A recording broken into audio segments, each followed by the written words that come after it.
Hello, everyone. I'd like to welcome you to another version of Conversations about Art. I'm J. Allen Constant. I live in Albuquerque, New Mexico, and I'm with Paul Rowland, who lives in Tokyo, Japan. Today, we're going to be talking to Kate Rivers, an artist from Santa Fe, New Mexico. So, welcome, Kate. Hi, welcome. Thank you for inviting me. I'd like to start off by asking you how you got involved in art and whatever education you've had. I, s- the earliest recalled memories, I'm assuming that's where you're headed, is probably around the sixth grade. Um, I was bullied in school for a variety of reasons I don't need to go into, but the teacher kept me in, and he put paper on the back of the classroom and invited me to draw. So I started doing all these whimsical drawings, and the kids that had been bullying me stayed in to help me draw eventually. So it became this big mural, and it became fun. And I then we moved from rural Pennsylvania to Columbus, Ohio, and I started junior high. And because of that link, just took the art class in school and became fascinated. And I bought a sketchbook and I started writing the city bus from one end to the other, drawing the people on the bus, and which led to somebody on the bus who saw me saying, "Hey, there's a Saturday school for kids at the Columbus College of Art and Design. You should come with your sketches. Maybe we can get you to go for free." And he did, and I did that for 3 years. And then I went into high school, and high school art classes, became president of the art club. And the same college, I took my drawings from, I was still drawing figures on the school bus and the city bus. I took the drawings and got a full scholarship to Columbus College of Art and Design. And I graduated from there with a BFA in printmaking in Talio. Then I went on to do a Master of Fine Arts from University of South Carolina with a fellowship in lithography. So my education is totally in printmaking. I am still a master printmaker, but I rarely do printmaking.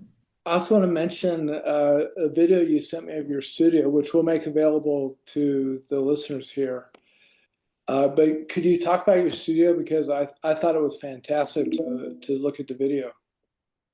Yes, I built that studio. I had it built. My husband's an architect, so he designed it for me. But when we got married, we've been married 7 years now.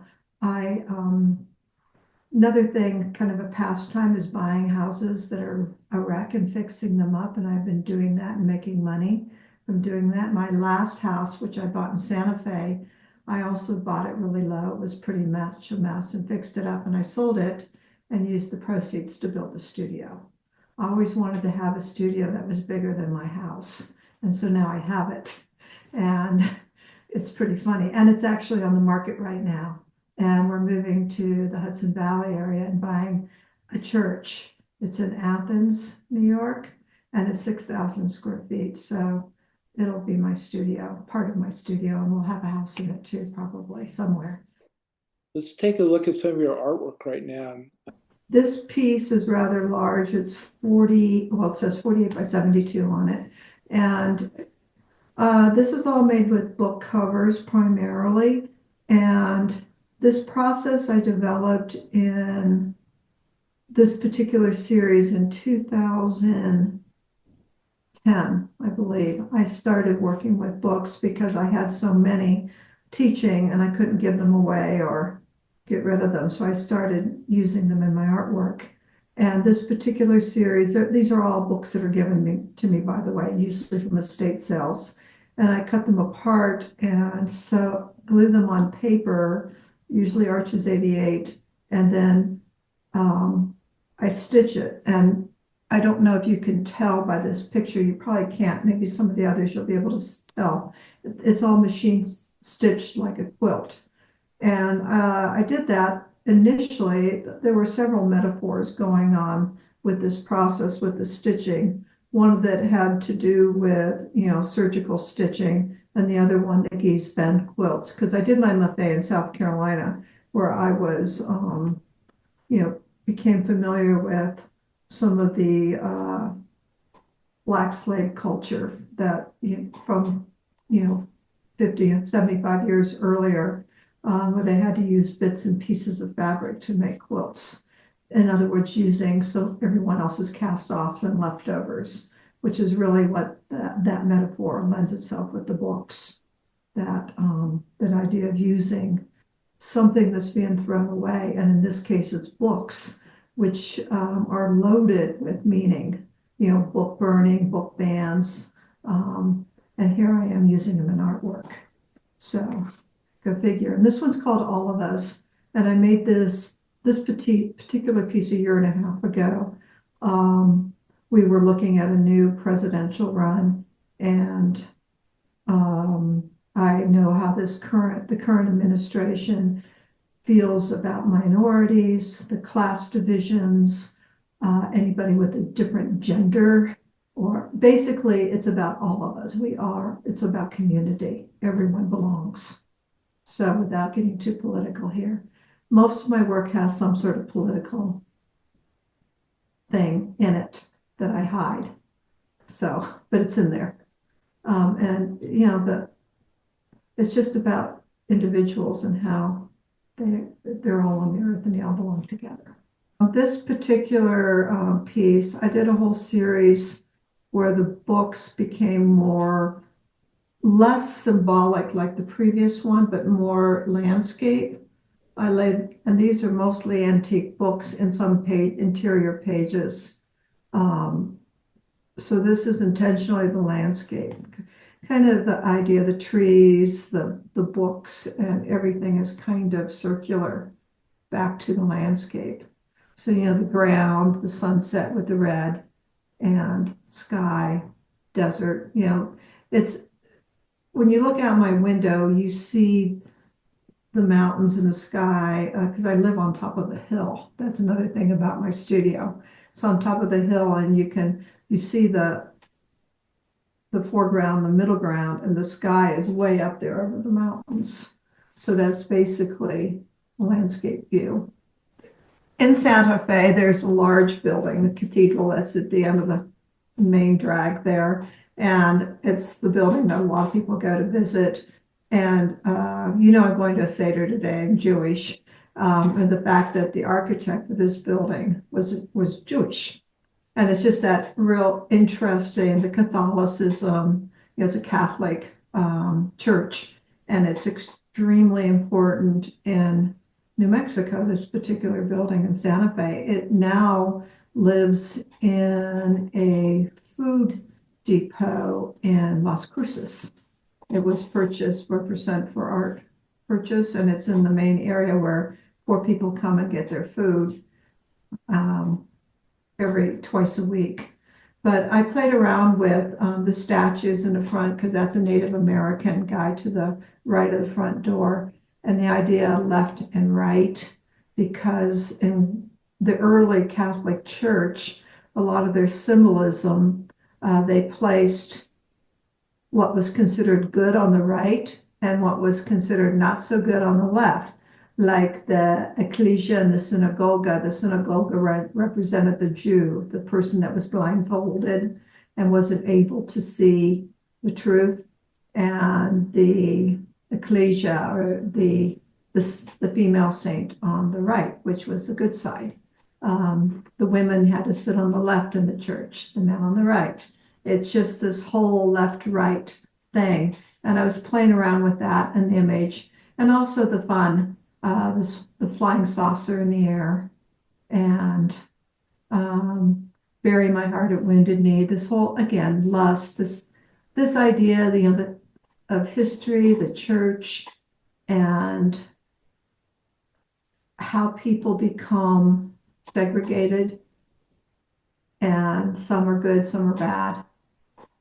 But it did go to this Catholic food depot, though, in Las Cruces, which is interesting.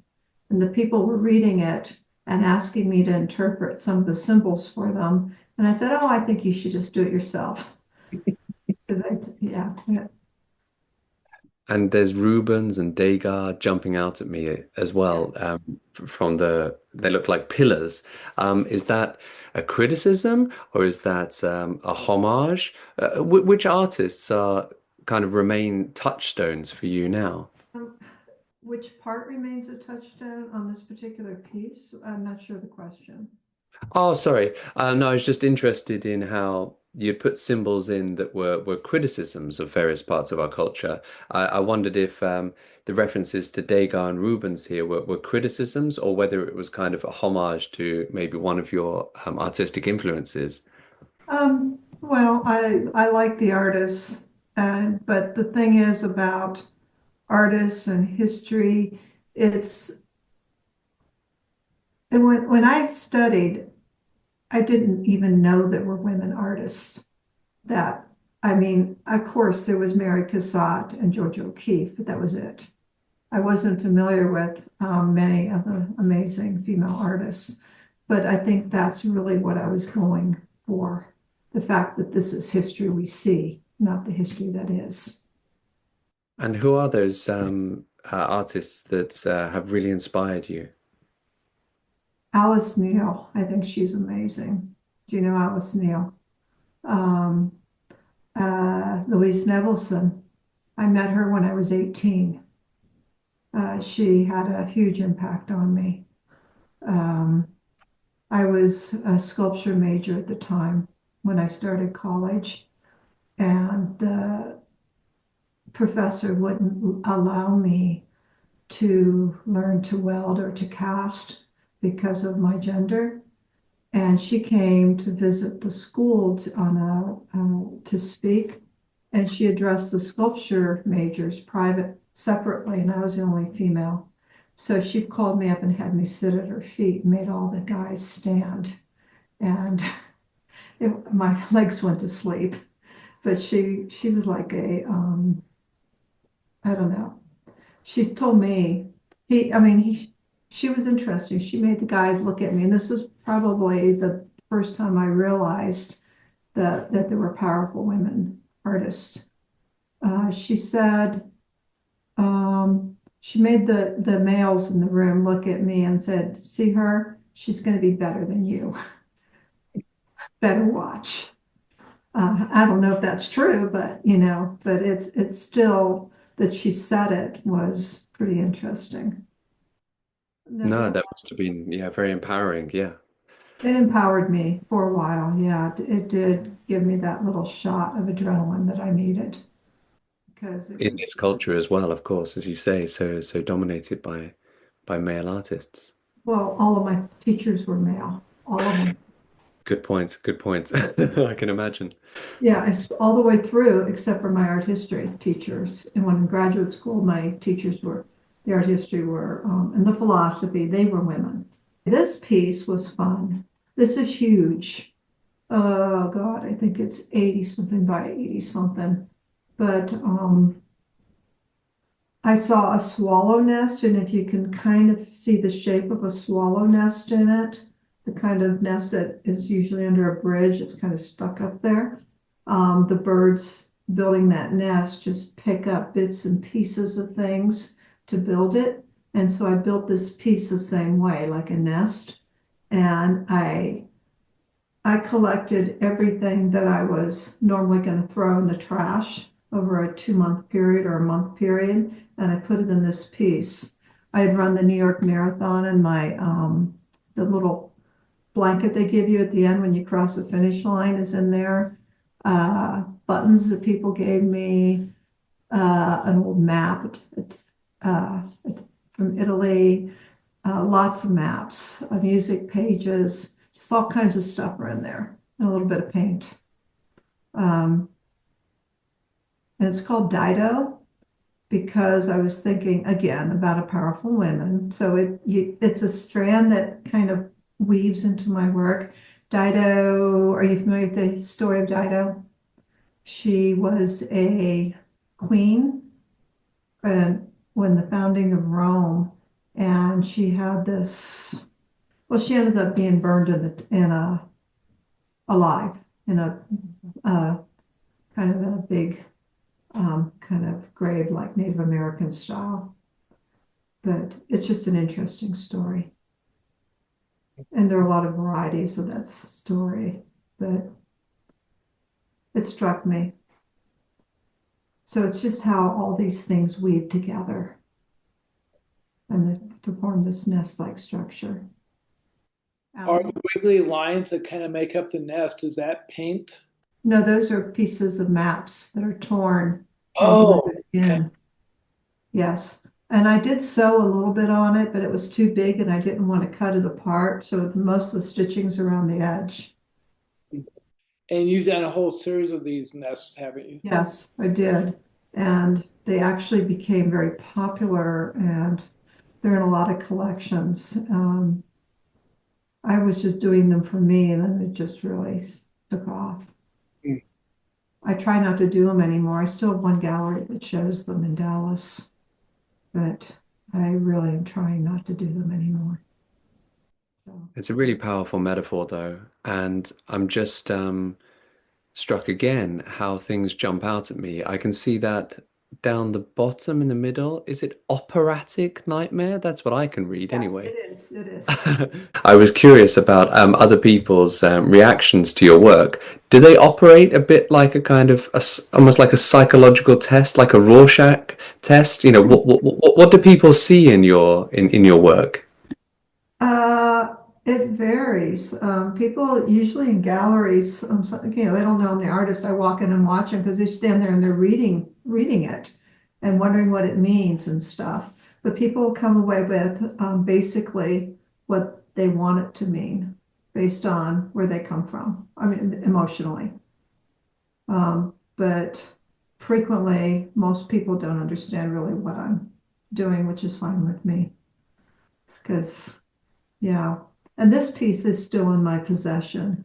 It was supposed to be purchased by the Brooklyn Museum, and I had actually never shown it. And I was represented by a different gallery then in Santa Fe.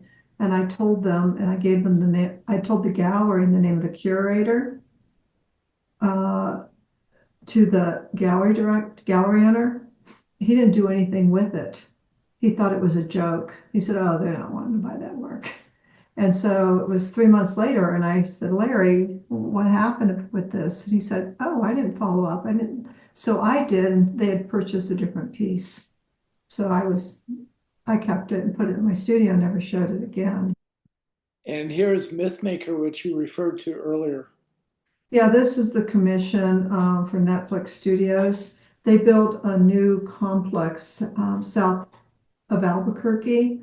They have like 26 production studios. They're moving their major production from LA to Albuquerque. And they commissioned this piece for their main headquarters building. And it's at the top of the elevator where their desk is, where they talk about movies.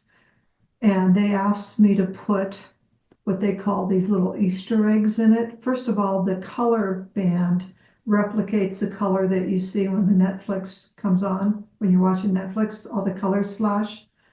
That was my idea. They just said, do something. We don't want to know what you want. We don't know what you want to do, but we want you to include these little eggs, Easter eggs, they called them, basically images from some of their blockbuster films. So there's Emily in Paris, Stranger Things. Gosh, I don't remember now. Just a bunch. I installed this. Well, it was installed. I didn't install it. They had it installed almost a year ago now. So it's not that old. And also the titles were as closely selected as I could. It was difficult because I had a very specific color band and finding the colors, the right blues and within the books to make this work and also selecting words, it became complex, very complex. But so yeah, so that it was fun, but took a long time. What size is this, Kate? The size of a piece of plywood, 8 feet long, 4 feet high. 4 by 8. That's big. That's very similar to the other piece that you saw, except it's not a swallow nest. This is the other ones, yeah, you can actually see the nest shape a little bit more in this piece. It's not quite as busy, but it's called Tango because it has to do with music and just how everything gets, like a tango dance, everything gets mixed up and intertwined. And again, and it is autobiographical because it does reference the things that I have, the bits and pieces of things I collect. And for another more autobiographical note, before I started doing these nests, my mother passed away in 2003 of cancer. And the 3 years that she was going through cancer, she became more and more homebound, and she's kind of was not used to that. And so she started taping and pasting things to her walls, pictures, newspaper articles, anything that she was relevant to her that she didn't want to help her remember, I guess. And when I came in one day, she had report cards from when I was in elementary school. Everything was on the wall. So on this piece, is this kind of like a remembrance piece for you? Is it a way to organize your memories, or is it just part of your autobiography? I guess it's more autobiographical, but it's not a remembrance. Essentially, what I'm doing is saving things that I come across over the time period that I'm working on the piece, and I add it to the piece. So things I would normally throw away, or I'll save things like in the lower left-hand corner of this piece is one of those little trivet things that you find when you go for a drink at a bar. They put your drink on it. I saved everything that I came across instead of throwing it away. And it would add postage stamps, uh, bits and pieces of all kinds of things. Then this next piece, Map of the World. So this is another nest piece. Right, from the whole series that I did.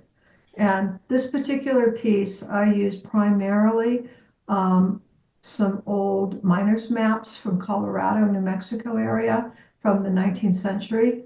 I found them um, and I started with Arches 88, and I was kind of thinking the Four Corners area, so I hand stitched it with gold thread together, the 4 pieces of paper. And this paper is 30 by 40 each sheet, so that gives you an idea how large it is. So it's 80 inches across, 60 by 80, which is a really big piece on paper. And I worked in it with graphite and this old map and book pages. It's less about things a multitude of things I found. I simplified it. Well, this says, you can see in the one section, it says Utah, Colorado. It's Utah, Colorado, Arizona, New Mexico, the Four Corners. It's about this place that we live. And again, a place is home, hence the nest. And I noticed this place is a little more distinct from your other pieces because you're using more white space. Was that intentional, or were we just playing around trying something different? No, this is actually how my nest series started, using the white space. It morphed into going away from the white space and the ones that you've seen. This is primarily the whole body of work was white space. So it's actually the other way around. This series became really popular, and I couldn't make enough of them. And I had to basically move away and start doing other things from doing this series. I also noticed with the nesting lines, and you have almost a heart shape on its side. Is that intentional, or is that just the way it came out? That's just the way it came out. It was, I worked from actual nests, and this one had this huge coarse vine that the bird had interwoven, and it had sprung loose a little, and that's the shape it formed. Yeah. And I actually repeated that in a few of the ones that I did because it's interesting you noticed it, and most people don't even notice that. But yeah, I did repeat it a few times. Okay, moving on to the next one. Yeah, it's So dark. this piece is a piece I saw in the Albuquerque Art Museum Mhm. last March, and it's what led me to ask you to be in this conversation. So I really love the tree in the front, and again, this is a little different than from what I've seen you do before. So, what is the tree symbolic of something? Yeah, the tree is it's a well, we're going through so much right now with Ukraine and Russia, and my grandfather was a Ukrainian immigrant. My grandmother was, on my mother's side, was a Polish immigrant. They both were escaping a lot of the stuff that going on at that time in the pre-World War II era. And the linden tree had been kind of a symbolic tree, and especially in the Ukraine, it was planted in the town square. Like we have our plaza, they would have a linden tree there, and it was symbolic for protection and blessing, blessing for the community and protection for the community. And I kind of tried to make a very cold sky, like winter was coming, the seasons changing, with that funny light right before it snows, and the light on the tree, because I felt like we're going through so much political change right now, and so many people are suffering because of it. And just remembering my heritage and, the tree as a symbol of that heritage. And you have the Dove of Peace in there, and there's a lot of Kingdom of the Blind. I use books, the actual books, kind of as word poems to also give some sort of semblance of narrative to it. But so you can read it and kind of say, what in the world is she talking about here? But, and as far as the painting, the image, I have been working with mixed media materials since 2006. And we're in 2025. And 2 years ago, I decided that I was going to start painting again because I'm a really good painter. And I'm now doing a figurative series. And I'm working actually on the book pages and the books like this Lynden Tree. But, and I love to paint, so why not?